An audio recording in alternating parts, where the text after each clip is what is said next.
गुरुजी से कहा, गुरुजी truck puncture हो गया, अनाज भरा, कहाँ से आया है? फलानी। कहाँ जा रहा है? वहां जा रहा है। कितने लोग बैठे हो ट्रक में? उसने सारी इंक्वायरी की, कहाँ से आया है, कहाँ जा रहा है, क्या भरा है, क्या है, क्या है, सब पूरा। अब वो चला। देखिए गुरुजी ने भेजा था एक छोटा सा काम करने कि ट्रक क्यों खड़ा है। अब वो आया तो अब गुरुजी ने पहले चेले से बोला, ये बता बेटा ट्रक में भरा क्या था? अरे गुरुजी हमने तो पूछा नहीं, अभी पूछ के आते हैं। वो गया, क्यों भाई ट्रक में क्या भरा? अनाज। फिर दौड़ा, गुरुजी गुरुजी अनाज भरा। अच्छा कहाँ से आया? अच्छा मैं अभी पूछ के आता हूँ। फिर गया, क्यों भाई कहाँ से आया? अरे जम्मू कश्मीर से। अच्छा गुरुजी जम्मू कश्मीर से आया। अच्छा ट्रक में कितने लोग? अच्छा गुरुजी अभी पूछ के आता हूँ। वो 10 बार गया तब उसका काम हुआ, और वो समझदार एक बार में ही सारा काम करके लौटा। समझदारी यही है कि आप एक काम करने जाओ तो उस काम को इतना परफेक्ट करके आओ कि उसके आसपास में भी जो काम है उन पर भी ध्यान दे के उन्हें भी कर लो, ताकि दोबारा उस काम के लिए आपको समय ना निकालना पड़े। अब वो काम एक बार में पूरा कर लोगे तो फिर दूसरा काम करोगे आगे। अच्छा एक ही काम में लगे रहोगे तो फिर आगे कैसे काम होगा? इसीलिए समझदार वही है जो सारे कामों को बड़ी समझदारी से करे। तो एक काम को एक बार में पूरी। हनुमान जी गए हैं तो अब चलो दुश्मन की थाह भी पता लगा लेते हैं कितना बलवान है। तो ब्रह्मास्त्र ते ही साधा हनुमान जी चले, और जब चले तो रावण के पास खड़ा किया गया हनुमान जी को। रावण देखकर बड़ा हंसा। सब सभा में आ गए। सुन दसमुख सभा दीख कपि जाई, कहीं न जाए कछु अति प्रभुताई। हनुमान जी ने ध्यान से देखा तो कर जोरे सुर दिसिप विनीता। हनुमान जी समझ गए कि रावण कोई कमजोर नहीं, बड़े बड़े देवता हाथ। रावण ने देवताओं को बंदी बना रखा था, सब हाथ जोड़े खड़े थे रावण के पास। हनुमान जी समझ गए वैसे तो पावरफुल है। अब हनुमान जी ने हनुमान जी की ओर देखता हुआ रावण बड़ा हंसा। अरे ये बंदर अशोक वाटिका उजाड़ दी, ये था वो बंदर। ए बंदर कौन है तू? बोल कहां से आया है? अब हनुमान जी कहने लगे, जाके बल बिरंची हर ईसा, आलत सृजत हरत 10 सीसा। जाके बल लवलेस ते, जितेऊ चराचर झारे। तासु दूत में जा करी, हरियाने हूँ प्रिय नार। जाके बल लवलेस ते, ए रावण जिनके बल पर, हाँ जिनके लेश मात्र बल से तुमने चराचर जगत को जीत लिया, मैं उन्हीं राम का दूत हूं जिनकी पत्नी सीता मां का तुमने छल से हरण किया है। ऐ रावण अभी भी तेरा कुछ नहीं बिगड़ा। देखो हनुमान जी समझा रहे हैं, एक काम कर, अभी भी कुछ नहीं बिगड़ा, राम जी की शरण में चला जा, तेरा कल्याण हो जाएगा। प्रणत पाल रघुनायक, करुणा सिंधु खरारे। गए शरण प्रभु राखी है, तब अपराध विसार। अभी भी कुछ नहीं बिगड़ा, रावण जा, राम जी की शरण में चला जा और समर्पण कर दे। अभी राम जी तुझे माफ कर देंगे और तेरी लंका ज्यों की त्यों सुरक्षित रह जाएगी। नहीं तो कोई पानी देने वाला नहीं बचेगा, ये याद रखना। अच्छा हनुमान जी ने समझाने में कोई कसर नहीं छोड़ी, पर समझाने से भी उन्हीं को फायदा जो समझें। समझे ही ना तो समझाने का अर्थ क्या? अब रावण बोला, ए बंदर बड़ी बड़ी बातें कर रहा, मृत्यु निकट आई खल तो ही, लगता है तेरी मौत सामने आ गई है। अभी तुझे मारता हूं। मृत्यु निकट आई खल तो ही लाग से अधम सिखावन मोई। मुझे सिखाता है, मुझे, मैं ज्ञानी हूं और तू बंदर मुझे समझाता है, लगता तेरी मृत्यु आ गई है। हनुमान जी बोले उल्टा होए कह हनुमाना। हनुमान जी बोले तुम सही कह रहे हो, मृत्यु आ गई है।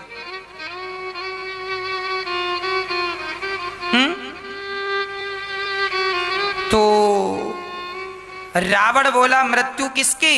हनुमान जी बोले तेरी मृत्यु आई है। तो रावण बोला मेरी मृत्यु आई है तो मृत्यु तो तेरे पास खड़ी है, आई मेरी है तो मेरे पास क्यों नहीं तेरे पास? हनुमान जी बोले हमसे तो पूछने आई है कि रावण का अभी काम तमाम करना है कि कुछ दिन रुक के। मृत्यु निकट आई खल तो ही। हनुमान जी बोले हमसे पूछने आई है कि रावण को अभी विदा करें, तो हम मना कर रहे हैं अभी नहीं, राम जी करेंगे। बहुत समझाया, नहीं माना। रावण ने आदेश दिया अपने मंत्रियों को, जाओ इस बंदर को मार दो।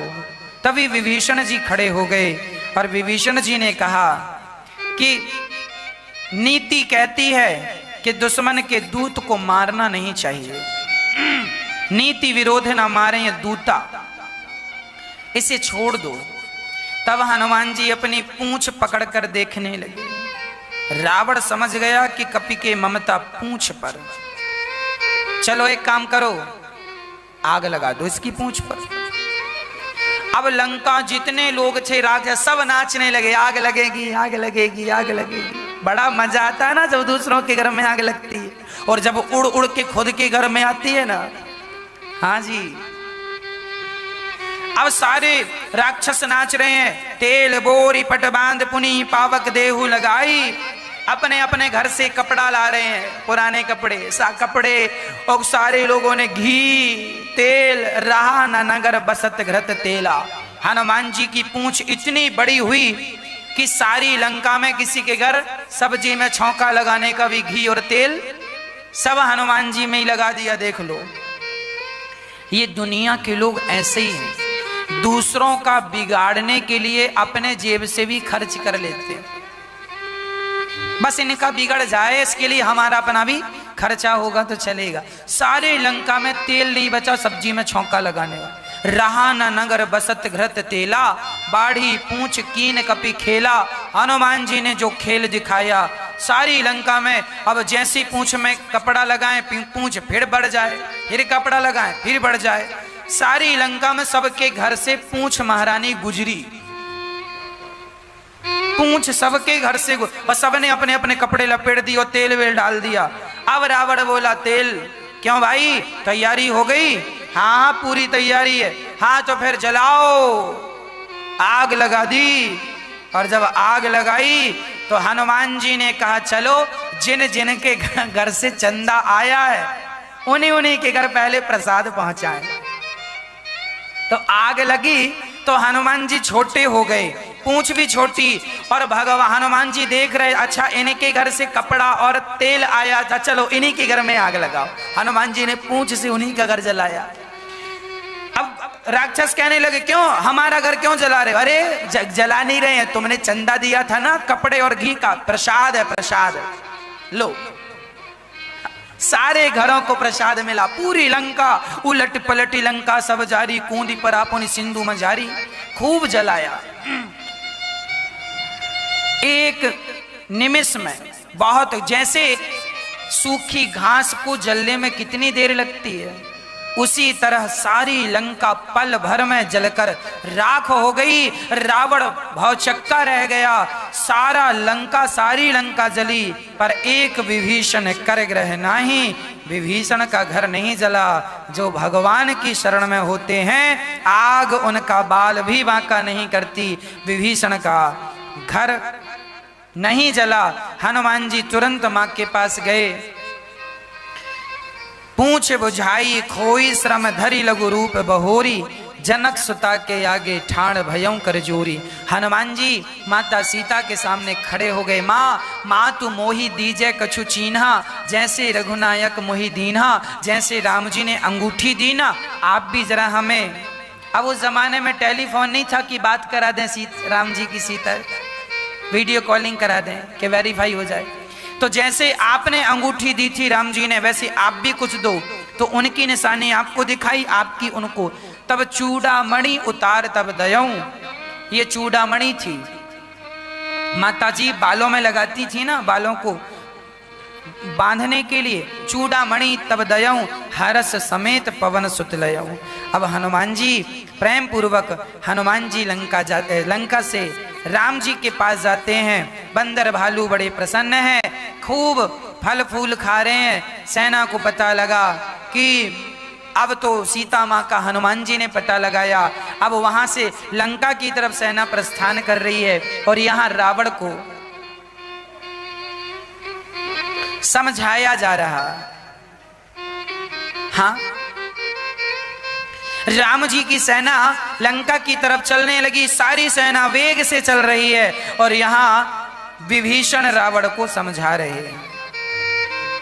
विभीषण जी कह रहे हैं, रावण जो आपन चाहे कल्याणा, सुजसु सुमति शुभ गति सुख नाना। सो पर नार लीलार गुसाई, तजऊं चौथ के चंद्र की नाई। कितनी बढ़िया बात रामचरितमानस के सुंदर कांड में है। विभीषण जी रावण से कह रहे हैं कि जो व्यक्ति अपना कल्याण चाहता है वो पराई स्त्री को वैसे ही त्याग दे जैसे गणेश चतुर्थी की चंद्रमा को लोग त्याग देते हैं। पराई नारी बड़ी खतरनाक होती है।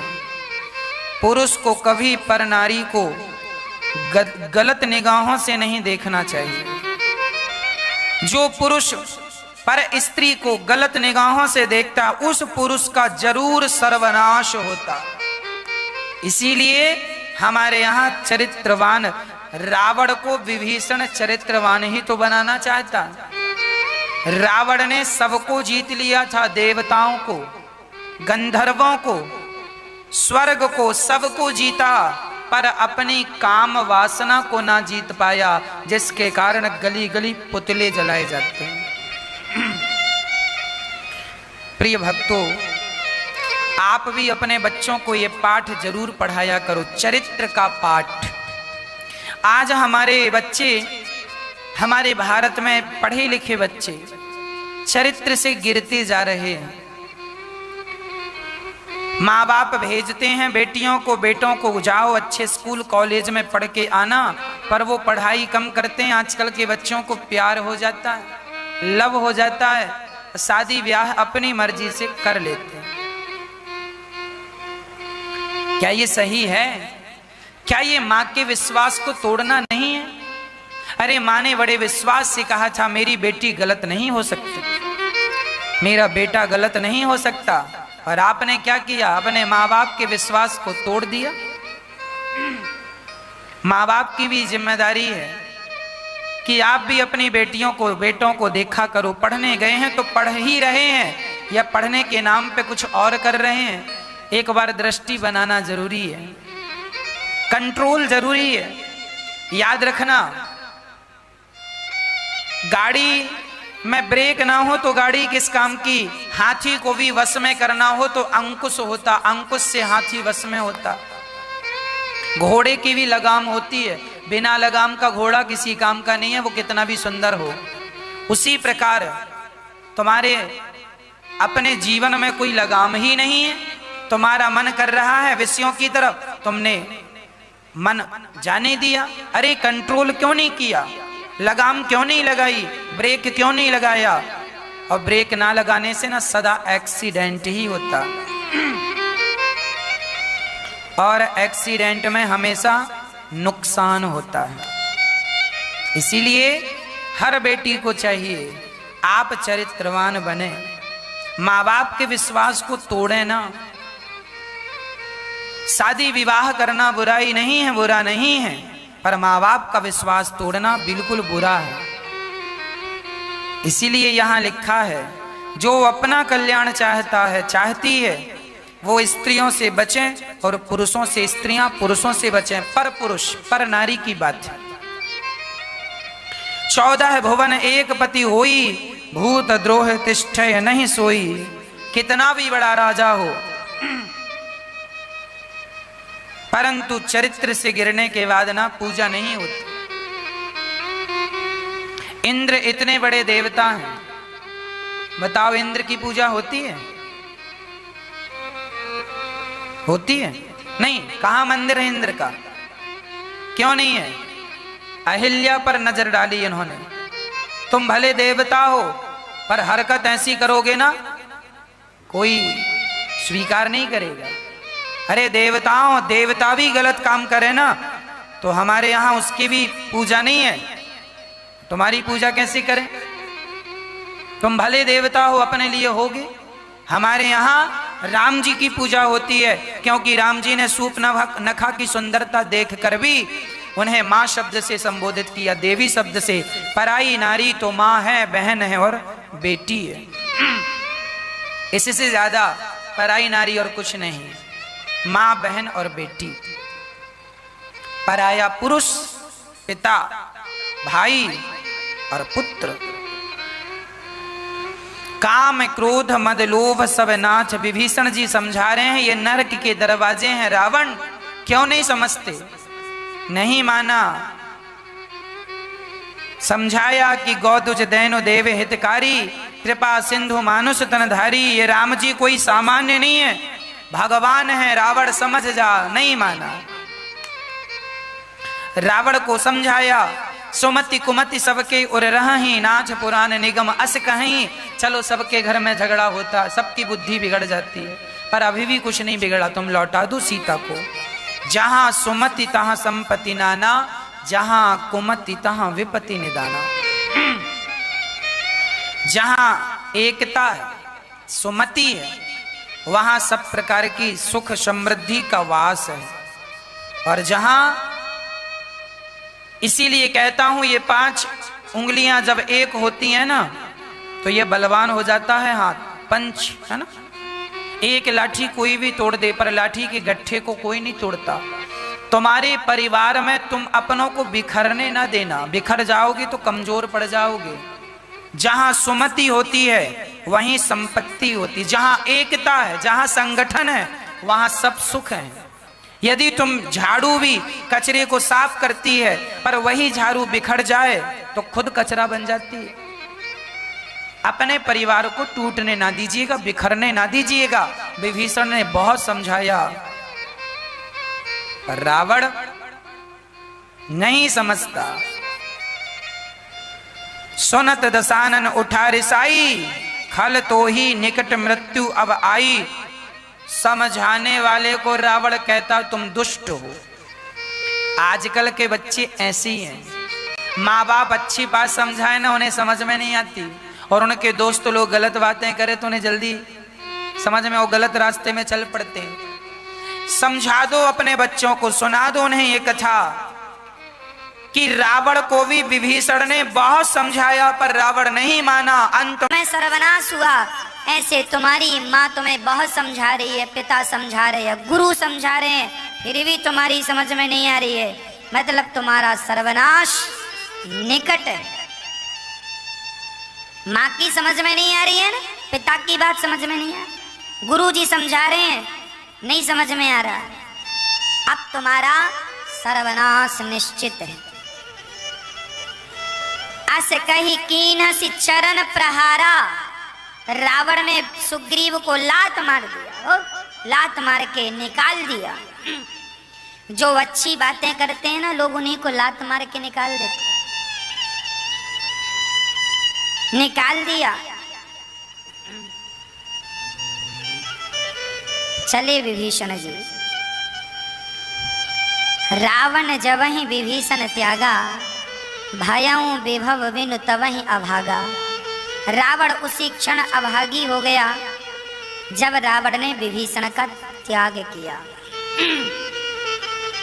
आयुहीन भये सब तबही, चल पड़े विभीषण अब नहीं रहना लंका में। रावण के यहाँ से विभीषण जी गए और कहा जहाँ राम जी थे, जिन पायन के पादु कहीं भरत रहे मन लाए, ते पद आज बिलो के हों।